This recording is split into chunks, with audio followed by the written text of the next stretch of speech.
Punjab Kesari Navodaya times में आज हमारे खास मेहमान हैं एक ऐसे वर्सेटाइल एक्टर जो एक कमीलियन की तरह जिस रोल को करते हैं उसमें ढल जाते हैं। और अभी वो आजकल नजर आ रहे हैं नेटफ्लिक्स पर स्ट्रीम हो रही सीरीज त्रिभुवन मिश्रा सीए टॉपर। तो कैसा उनका एक्सपीरियंस रहा, क्या उनको लग रहा है रिस्पॉन्स ऑडियंस का आ रहा है, उनके आगे की जर्नी। ऑफ कोर्स इन सारी बातों के बारे में हम ढेर सारी बातें करेंगे द वर्सेटाइल एक्टर श्रीकांत जी से। लेकिन सबसे पहले श्रीकांत जी, बहुत बहुत स्वागत आपका हमारे प्लेटफॉर्म पर। Thank you. मैं भी आपका शुक्रगुजार हूँ, आपने मुझे अपने चैनल पे बुलाया। जी, मैं जैसे कह रही थी ना, वर्सेटाइल एक्टर है तो बड़ा मजा आता है ऐसे कलाकारों से बात करने में कि उनकी जर्नी, उनके एक्सपीरियंस जानने में कि भाई एज एन एक्टर वो कैसे अपने आप को किस हद तक ढाल लेते हैं अपने रोल में कि हम भूल जाते हैं कि हम श्रीकांत को देख रहे हैं या जो वो किरदार वो निभा रहे हैं। तो आप उस कैटेगरी में आते हैं तो प्लेजर हमारा है। शुरुआत सीए टॉपर से करती हूँ, त्रिभुवन मिश्रा। आपके हिसाब से कैसा रिस्पॉन्स आपको लग रहा सीए टॉपर का रिस्पांस इस समय बहुत अच्छा आ रहा है मुझे। बहुत फ़ोन आ रहे हैं लोगों के, और सबसे बड़ी बात है कि माउथ पब्लिसिटी हो रही है इसकी। माउथ पब्लिसिटी का मतलब है कि लोगों को पसंद आ रहा है तो दूसरों को भी बोल रहे हैं, उन्हें बता रहे हैं कि आप देखिए।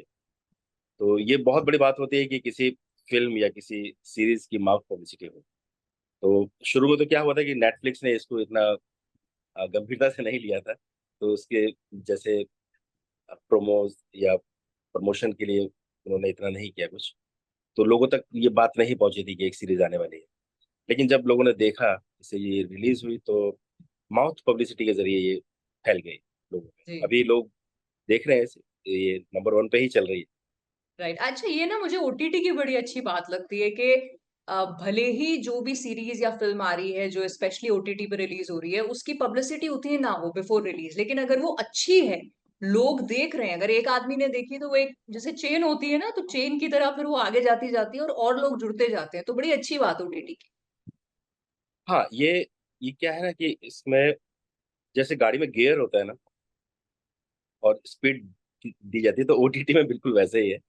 ये इसमें, हाँ, इसमें ये नहीं होता कि आ, शुक्रवार को लगी फिल्म और नहीं चली तो 3 दिन में ही हट गई, हाँ या हाँ। कुछ ऐसा हुआ कि वो नहीं देख पाए सिनेमा हॉल में, या वहां जाकर देखना पड़ रहा है। तो ये इसमें सुविधाएं बहुत हैं ओटीटी में। बिल्कुल। सुविधाएं ये है कि आपके पास आपका टाइम बचता है। आप अगर कुछ काम कर रहे हैं, थोड़ा सा फ्री हुए तो देख लिया, फिर उसके बाद उसको वहीं स्टॉप किया और अपना काम किया, फिर थोड़ा सा टाइम मिला तो देख लिया। तो अगर आप सिनेमा में जाते हैं तो वहां पर सिनेमा हॉल में आपको बैठना पड़ता है। वहाँ पूरा 2 2 घंटे 1.5 घंटे के लिए आप वहाँ जाते हो, और पूरा एक तरह से छुट्टी वाले दिन ही आप जा सकते हैं। तो ओटीटी में ये है कि वो धीरे धीरे ग्रो करती हैं वहाँ चीजें। तो बिल्कुल। ये वहाँ है, हमेशा के लिए है। तो आप अ, जब भी देखते हैं, तो अगर अच्छी चीज है तो लोग उसे दूसरों को जरूर बताते हैं। हम्म। तो वहां पर अवेलेबल है तो आप देख सकते हैं। ये लेकिन किसी फिल्म के साथ ऐसा नहीं होता। वो करेक्ट। 1 हफ्ते के बाद हटी जाती है। बिल्कुल। तो अगर देखना भी चाहे लोग तो नहीं देख पाते। उसकी करेक्ट। माउथ पब्लिसिटी अगर लेट हो तो वो नहीं हो पाता। तो नहीं, ओटीटी में तो ये ऐसा भी विशेषता है। होता है ना, अगर मान लीजिए माउथ पब्लिसिटी है भी तो हो सकता है उस दिन मेरे पास टाइम नहीं है और जब मेरे पास टाइम है तब तक फिल्म उतर गई। Yes yes. राइट। तो ये सो ओटीटी का बहुत फायदा है। बिल्कुल, और ये फायदा यहाँ पर सीए टॉपर को मिल रहा है। अब आपके रोल की बात करते हैं। आपकी ऑडियंस को थोड़ा सा आपने चौंकाया है क्योंकि ऐसे किरदार में पहले हमने नहीं देखा आपको। तो पहले तो मैं जानना चाहूंगी कि कैसे हुआ ये, और क्या एक वजह आपको लगी कि मैं लेता हूँ ये रिस्क कि भाई करूं ऐसा कैरेक्टर। देखिए, एज एन एक्टर वर्सेटाइल होना हर एक्टर का एक तरह से मतलब वर्सेटाइल आपका होना बहुत जरूरी है, क्योंकि आप अगर एक ही तरह का काम करते रहेंगे तो आप टाइप हो जाते हैं इंडस्ट्री में, और लोग आपको उसी नजरिए से दिखता है, अरे नहीं बस ये तो उतनी ही सीमा है इनकी। तो हर एक्टर का एक ये सपना होता है कि उसे कैरेक्टर्स जो मिले वो अलग अलग मिले, अलग अलग रंगों में हो, अलग अलग रूप में हो, और उसमें नवरस होते हैं ना, नवरस। हाँ। तो सारे रस उसमें हो, जिससे कि हम अपने कैपेबिलिटी, अपनी क्षमता दिखा सकें कि नहीं, मैं ये भी कर सकता हूँ। तो मुझे इंतजार था कि कुछ ऐसा होना चाहिए कि अलग कुछ कैरेक्टर हो, तो ये मिला तो, लेकिन ये बोल्ड मिला मुझे। तो बहुत बोल्ड कैरेक्टर था, और एक तरह से पूरी सीरीज थोड़ी बोल्ड है, राइट। सब्जेक्ट ही ऐसा है। इस सब्जेक्ट को अगर देखा जाए तो इसके बिना वो अधूरी है, वो आप उसको कह नहीं सकते जो बात कहना चाहते हैं। तो इसमें मुझे ये लगा कि एक मौका है मेरे पास कि थोड़ा सा अपनी छवि को मैं चेंज कर सकता हूँ। शुरू में डर लगा मुझे, मैं झिझका, बहुत हिचक हुई मुझे। मैंने अपनी टीम से भी बात की, मैंने कहा यार मुझे करना चाहिए कि नहीं करना चाहिए, प्लीज मुझे सजेस्ट कीजिए आप। अ, अच्छा, कैरेक्टर बहुत अच्छा था, सिर्फ एक सीन है उसके वजह से मुझे थोड़ा सा लग रहा था। तो बात वहां हो गई कि नहीं करना चाहिए। तो मैं यही कहूंगा कि थोड़ा रिस्क मैंने इसलिए लिया कि अपने एक छवि को थोड़ा चेंज कर पाऊं, कि हाँ, शेड्स मैं भी दे सकता हूँ, मुझे प्लीज मौका दीजिए। तो ये एक एक्टर का रहता है। बिल्कुल, बिल्कुल। और अब जब रिलीज हो चुकी है और जैसे आपने कहा कि बहुत सारे लोग आपको रिप्लाई कर रहे हैं या मैसेजेस कर रहे हैं, तो किस किस तरह के मैसेजेस आ रहे हैं, किस तरह के कॉम्प्लीमेंट्स मिल रहे हैं? सबसे पहले वो लोग हंसते हैं। अच्छा। कि ये तुम हो? वो हंसते हैं, कहते हैं परमेश्वर बाबू ये कौन सा रूप है आपका। तो, तो बहुत सी चीजें हैं जो सामने आ रही हैं लोगों के मैसेजेस में, जैसे जिसमें मुझे लग रहा है कि हाँ मैं सफल हुआ हूँ अपने आप को चेंज करने में थोड़ा सा। वो अ, ये भी होता है कि जब आप किसी भी लीग से हटकर जरा सा जाते हैं, तो डर भी लगता है कि क्या रिजल्ट आएगा। लेकिन वो जो डर था वो मेरा अब नहीं है। बस सिर्फ इतना है कि लोग उस सीरीज को देखने के बाद ये कहते हैं कि आपका कैरेक्टर बहुत अच्छा था, बिल्कुल अलग था और हटके था। तो बस यही मुझे सुनना था कि हाँ हटके था, अलग था। बिल्कुल। तो ये नहीं कि हाँ जैसा हम देखते आ रहे थे वैसा ही था। राइट, तो राइट। ये एक जुड़ गया शब्द। लोग पहले जब देखते थे कोई भी चीज, तो मैंने किया, मैंने वर्सेटाइल कैरेक्टर्स किए हैं बहुत सारे, मतलब अलग अलग। पर ये कुछ ज्यादा ही हटके, मतलब कंफर्ट जोन से बाहर जाकर कुछ है। कंफर्ट जोन से। जी जी जी। तो बोल्ड बोल्ड अभी बोल्ड। अभी रिस्पॉन्स के बाद आपको ऐसा लग रहा है कि थोड़ा और आपके अंदर का एक्टर खुलेगा और थोड़े से बोल्ड स्टेप्स लेगा, ऐसे और किरदारों को अपने अंदर खंगोलने के लिए जो शायद अभी तक किए नहीं? नहीं नहीं, बोल्ड नहीं, अब बोल्ड हो गया। मतलब देखिए क्या होता है कि अगर मुझे कोई कहानी मिलती है, जब कोई स्टोरी आपको सुनाई जाती है, तो उसमें जितना जायज है, जितना उस स्टोरी के अकॉर्डिंग चलता है, और जो डायरेक्टर ने या राइटर ने जो सोचे हैं जो सीन्स, और अगर वो सिर्फ ये लगता है कि हाँ नहीं, सिर्फ दिखाने के लिए हो रहा है या ऐसे, तो उसको मैं नहीं करना चाहूंगा। मैं सिर्फ वही चीज करना चाहूंगा जिसकी जरूरत होगी, जिसकी मांग हो। हम्म। और उसमें भी बहुत ज्यादा नहीं, अब ठीक है इतना था। तो लेकिन अगर जरूरत होगी तो वो तो एज एन एक्टर और स्टोरी के हिसाब से मुझे करना पड़ेगा उसके लिए। जी। पर हाँ, सबसे बड़ी बात कि वो उससे रिलेटेड होना चाहिए, उसकी बहुत ज्यादा जरूरत की उसके बिना उसका काम नहीं चल सकता, राइट। वो चीज। जी। जी। अच्छा, जैसे आपका रोल जो आपने अभी तक कैरेक्टर्स किए हैं इस सीरीज में काफी अलग है। ये सीरीज का जो सब्जेक्ट मैटर है वो भी, अगर मैं इंडियन टेरिटरी की बात करूं तो ये अभी भी अनटच्ड है। मतलब आज तक इस पे कुछ ऐसा बना नहीं है, इसके ऊपर हम खुलकर बात नहीं करते हैं, और तो ये प्रेवलेंट है सोसाइटी में कहीं ना कहीं। लेकिन आपको लगता है कि एज एन इंडियन ऑडियंस हम में वो मेच्योरिटी है कि हम ऐसा सब्जेक्ट एक्सेप्ट कर सकते हैं खुले हाथों से? अब तो जैसे हमारे भारतीय समाज की बात है ना, तो भारतीय समाज हमेशा से एक अ, जैसे कहा जाता है कि हमारे परिवारों में इस तरीके की बातें नहीं होती हैं, हमारे आसपास भी नहीं होती हैं, और हम्म। इसको थोड़ा सा ढक कर रखा जाता है इन चीज़ों बिल्कुल। को। वैसे जानते सब है सब चीजें, लेकिन उसको ढका जाता है, उसके ऊपर खुलकर बातचीत नहीं होती। हम्म। पर ये बात 20वीं सदी में थी। अब 21वीं सदी में धीरे धीरे जैसे हम लोग आगे बढ़ते जा रहे हैं, इंटरनेट का जमाना है, पूरी दुनिया सिमट कर बहुत करीब आ गई है। अब जो यूथ है, जो हमारी जनरेशन है, वो पढ़ी लिखी है, समझदार है, हर चीज़ को जानना चाहती है, हर चीज़ को समझना चाहती है। वो पहले वाली बातें नहीं है कि हाँ चीज़ों को छिपाकर बोला जा रहा है। अब खुलकर बात होती है, अब हर चीज़ खुलकर होती है। अब आज जैसे पुरुष प्रधान समाज है हमारा, तो यहाँ पर स्त्रियाँ नहीं बोल पाती थीं पहले, और इस विषय पर तो बोलना बहुत ही मुश्किल होता था। बिल्कुल। ये तो बहुत बड़ी बात थी कि कोई बोल पाए। तो आज मैं देखता हूँ कि आज बहुत सी लड़कियाँ हैं, बहुत सी लेडीज़ ऐसी हैं जो इन सब चीज़ों के ऊपर खुलकर बात करती हैं, और आजकल हमारे समाज में ये एक सेक्स एजुकेशन का भी एक वो बड़ा है चलन बिल्कुल। कि आज स्कूल्स में भी जैसे लोग काउंसलिंग होती है बच्चों की, तो उसके ये सब चीज़ें अब धीरे-धीरे आनी शुरू हो गई समाज में। पर हम्म। अभी बिल्कुल खुला नहीं है। ऐसा नहीं है कि मैं ये कहूँगा कि बहुत खुलकर है ऐसा। मैं भी ऐसी बोल्ड फ़िल्म बच्चों के साथ बैठकर नहीं परिवार के साथ देख सकता, क्योंकि अभी वो शर्म है, अभी बची हुई है। बिल्कुल। बिल्कुल। तो बातें होती हैं, पर अब धीरे-धीरे खुल रहा है समाज। तो मुझे लगता है कि इन बातों पर अगर हम इन्हें छिपाएँगे, तो ये एक तरह से कोड़ की तरह हो जाएँगे ये हमारे समाज के लिए। अ, जो बातें भले के लिए, जैसे जिन विषयों के ऊपर बातचीत नहीं होती है, वो अगर हम तरीके से और बच्चों की उम्र के हिसाब से या उसके हिसाब से हम लोग करते हैं, तो उसमें फ़ायदा ही होता है हमारी जनरेशन के लिए, आगे के लिए। तो मैं तो ये कहूँगा कि ऐसे सब्जेक्ट्स आने चाहिए। इसकी गंभीरता को इसलिए मैं लेकर चलना चाह रहा हूँ कि कुछ सब्जेक्ट ऐसे हैं जिनके ऊपर बात ना हो, तो बहुत भारी नुकसान नुकसान होता है, और उसमें क्या होता है कि हमारे बच्चे अलग दिशा में चले जाते बिल्कुल। हैं या हमारी जनरेशन भटक जाती है।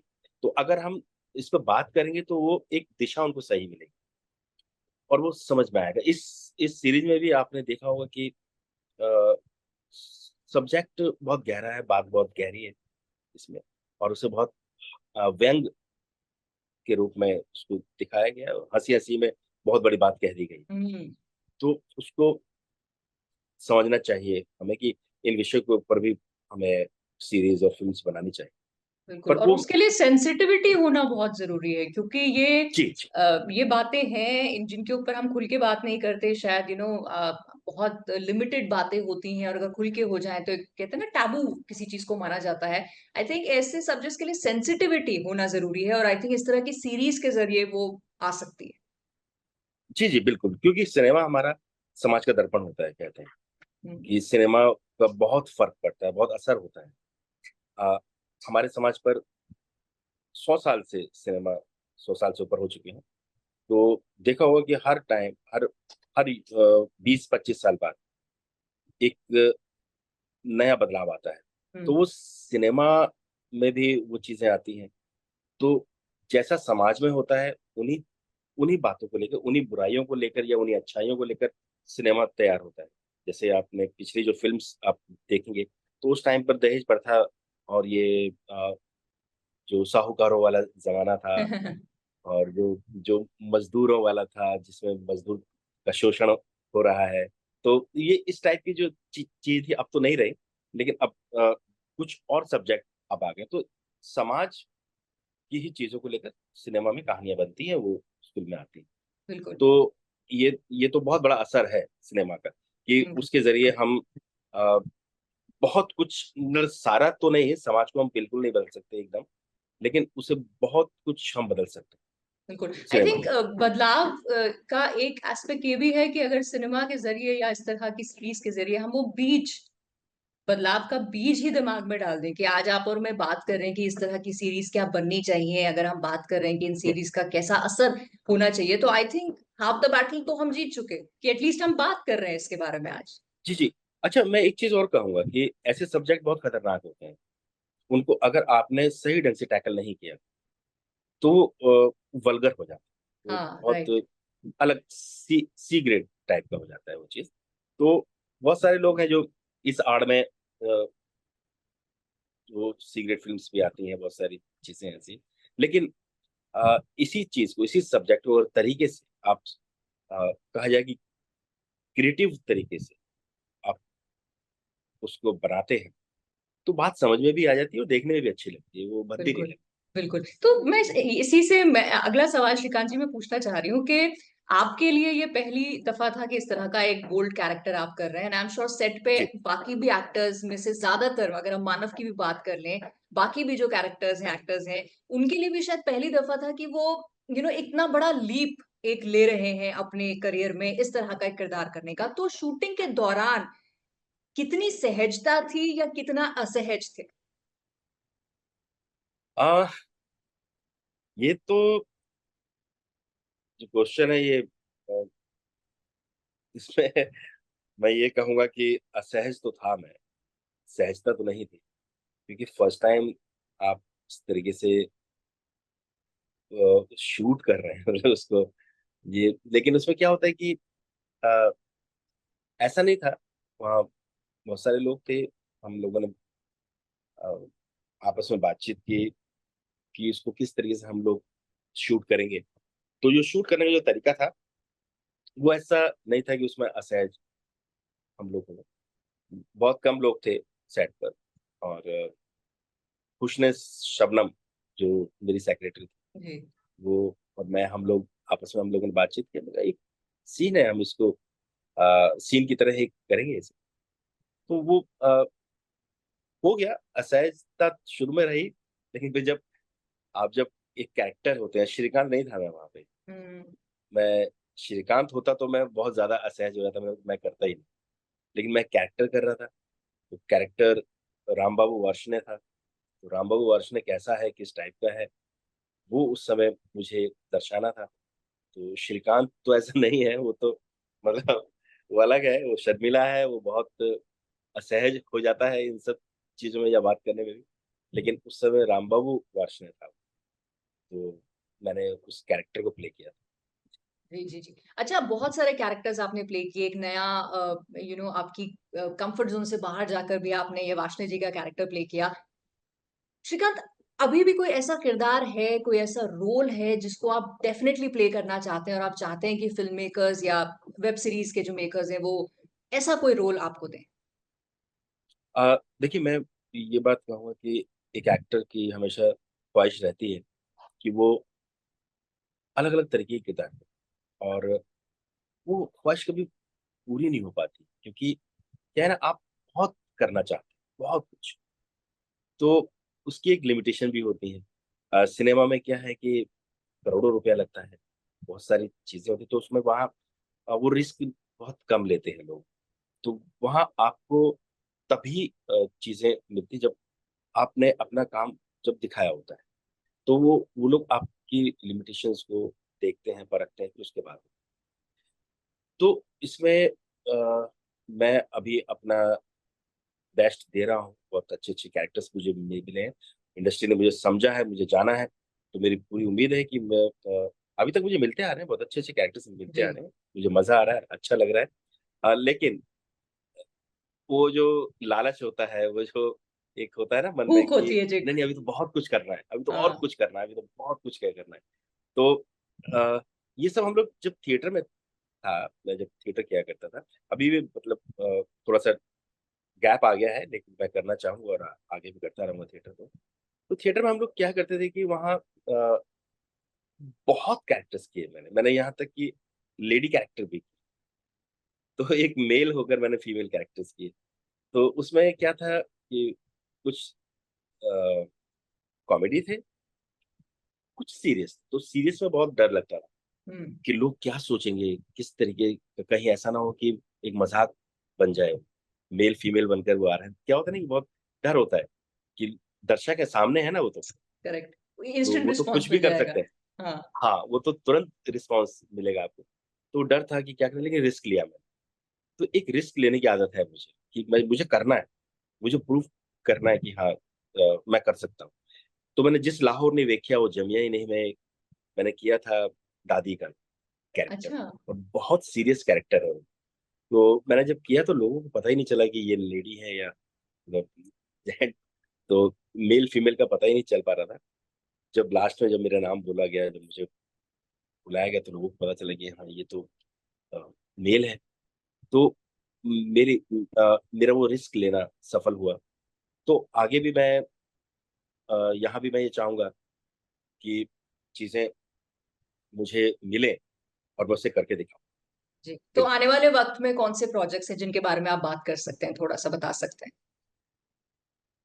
अ, आने वाले अभी जो मतलब कर चुका हूँ मैं और जो रिलीज़ होने वाले हैं, जी, उनमें एक तो शंकरन अय्यर जो एक अ, बायोग्राफ़ी है और थोड़ा पीरियोडिक है, उसमें अक्षय कुमार हैं। एक वो फ़िल्म है, एक जॉली एलएलबी थर्ड वो है और एक दुर्गा प्रसाद की दूसरी शादी, एक सीरीज़ है मीमर्स, ये सब रिलीज़ होने वाली हैं। एक मुक्ति है, जो जियो के लिए एक फ़िल्म है। मतलब 5-6 प्रोजेक्ट तो ऐसे हैं कि वो तुरंत कभी भी रिलीज़ हो सकते हैं। उनकी जी, डेट्स मतलब अभी डिक्लेयर नहीं हुई है। जी, जी। तो श्रीकांत जी बस ऐसे ही अच्छी हेल्थ के साथ आप ढेर सारा काम करते रहिए और ऑडियंस को एंटरटेन करते रहिए, यही आपके लिए विश है और थैंक यू सो मच हमसे बातचीत करने के लिए। मैं भी आपकी बात को आगे बढ़ाते हुए ये कहूँगा कि मेरी पूरी कोशिश रहेगी कि मैं अ, अपने काम के ज़रिए आपका मनोरंजन करता रहूँ, दर्शकों का, उनको अच्छे-अच्छे कैरेक्टर्स दिखें और अच्छी-अच्छी फ़िल्म्स, अच्छी-अच्छी सीरीज़ देखने को मिलें। मैं इस बात का ध्यान रखूँ। जी, बिल्कुल। Thank you so much. Thank you.